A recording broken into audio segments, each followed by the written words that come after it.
Praxis 5713 Writing Process and Instruction Preparation Quiz. Question 1. A 7th grade student, Maria, has written a research paper about the history of the Olympic Games. In her conclusion paragraph, she writes, "In conclusion, the Olympic Games have changed a lot over time. They started in ancient Greece and were only for men. Now, they are a huge international event with athletes from all over the world. The Olympics are a symbol of peace and unity. So, that's why the Olympics are important." Her teacher, Mr. Thompson, wants to help Maria write a more effective conclusion that synthesizes her ideas and leaves the reader with a lasting impression, rather than simply summarizing and ending abruptly.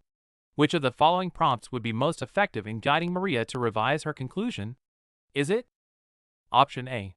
Maria, you need to restate your thesis statement in the conclusion. Go back to your introduction and copy your thesis here, but use different words. B. Maria, your conclusion is a good summary, but it ends too abruptly. A strong conclusion should also look forward or leave the reader with something to think about.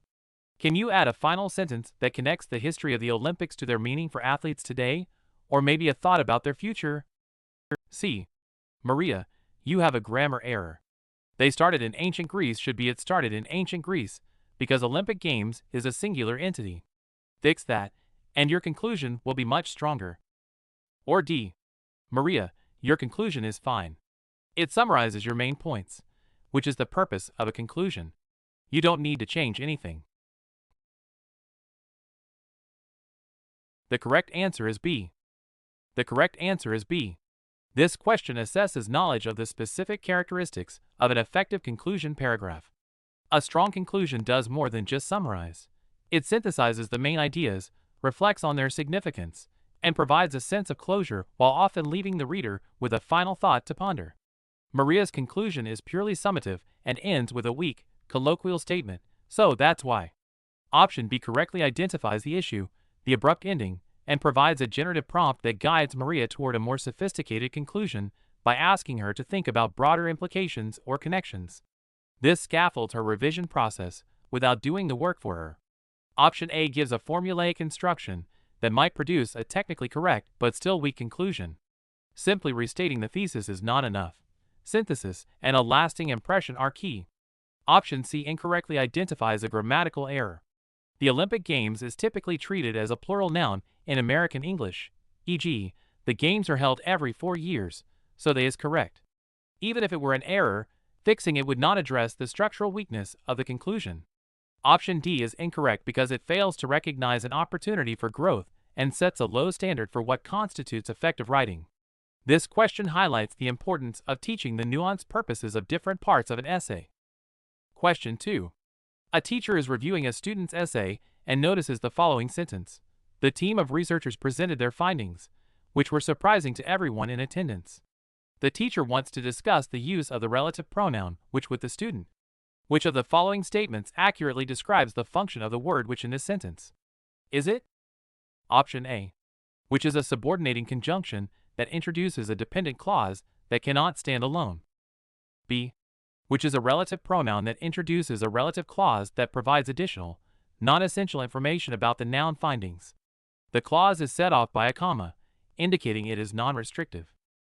C, which is an interrogative pronoun, suggesting the sentence is asking a question about the findings. Or D, which is a demonstrative pronoun, pointing to a specific set of findings. The correct answer is B. The correct answer is B. This question tests knowledge of parts of speech and clause structure, specifically the function of relative pronouns. In this sentence, which is a relative pronoun, it refers back to the noun findings and introduces the relative clause, which were surprising to everyone in attendance. This clause provides additional information about the findings. The presence of the comma before which indicates that this is a non-restrictive, or non-defining, relative clause, meaning the information is extra, not essential to identifying which findings are being discussed. Option A is incorrect, which is not a subordinating conjunction, like although or because. Option C is incorrect. An interrogative pronoun, like who or what, is used to ask a question. Option D is incorrect. A demonstrative pronoun, like this or that, points to a specific thing. Option B correctly identifies the part of speech and its grammatical function within the sentence. Question 3. A student is writing an essay and is unsure whether to use who or whom in the following sentence. The candidate many believed would win the election conceded defeat. Which of the following provides the correct word and a clear explanation of the grammatical rule that determines the choice? Is it? Option A. The correct word is who. It is the subject of the verb phrase would win. The clause is who would win the election, and who is the subject of that clause. B. The correct word is whom. It is the object of the verb believed. The sentence means many believed him, so whom is needed as the object. C. The correct word is who. It follows a comma and refers to a person, so who is always used in such cases. Or D. The correct word is whom. It is used after prepositions, and here it is part of a prepositional phrase. The correct answer is A. The correct answer is A. This question tests the ability to correctly apply the rules for who versus whom, a notoriously tricky grammar point. The choice depends on the pronoun's function within its own clause. In the sentence, the clause is who would win the election. The verb is would win. The question is, who or what is performing the action of winning? The answer is the candidate. Therefore, the pronoun is the subject of the clause, and the subject form is who. Option A correctly identifies who and provides a clear, accurate explanation based on its grammatical function. Option B is incorrect because it misidentifies whom as the object of believed. Many believed is the main clause, and the entire clause who would win is the object of believed, but within that clause, who is the subject. Option C gives a simplistic and incorrect rule. Option D is incorrect because there is no preposition here. Remember, we can take your Praxis 5001 exam for you, remotely and undetected, with pass score guaranteed. Message us via the number in the bio. Question 4. A student is writing a persuasive essay arguing that school uniforms should be mandatory. In one paragraph, the student presents an opposing view.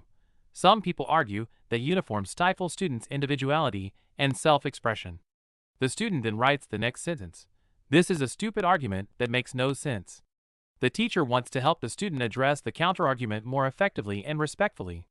Which of the following revisions best models an effective way to refute a counterargument in academic writing? Is it? Option A. This argument is completely wrong and has no merit whatsoever. B.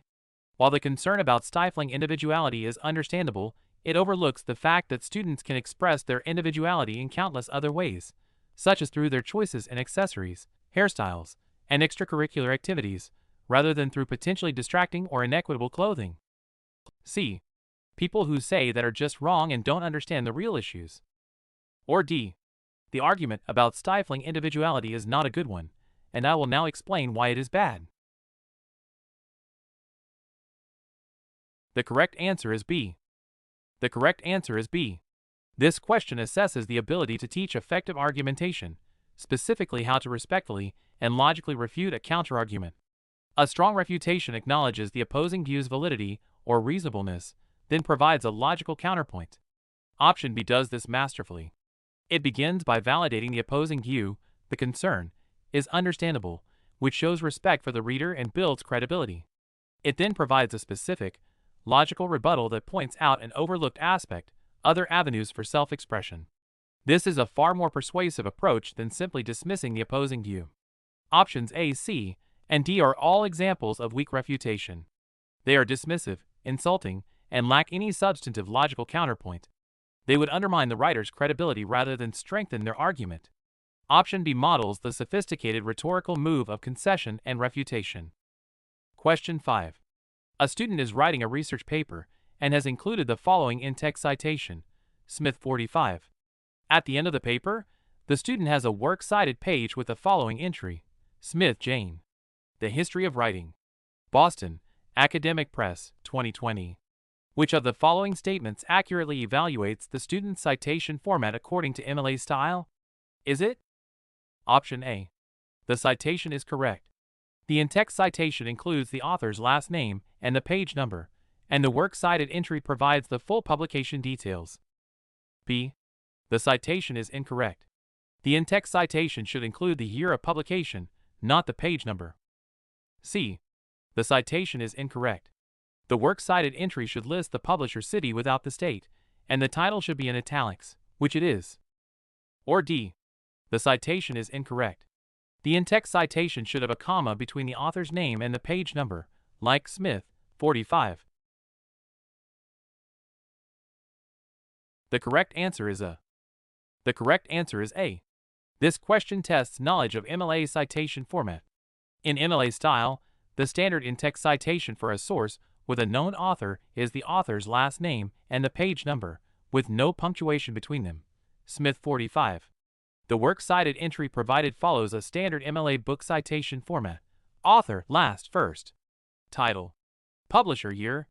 Option A correctly identifies that both the in-text and works cited entries are correctly formatted according to MLA guidelines. Option B describes an APA-style citation, author date, not MLA. Option C is incorrect, including the city and state, if needed, is standard in MLA for books published before 1900 or for publishers that are not well known, but for a modern academic press, the city is often optional. However, the presence of the city does not make the entry incorrect. Option D is incorrect. MLA style does not use a comma between the author and page number. This question requires specific knowledge of a common citation style. How many did you score out of 5? Let us know in the comments below. Also, tell us which exam we should cover next. If you found this video helpful, please like, share, and subscribe for more.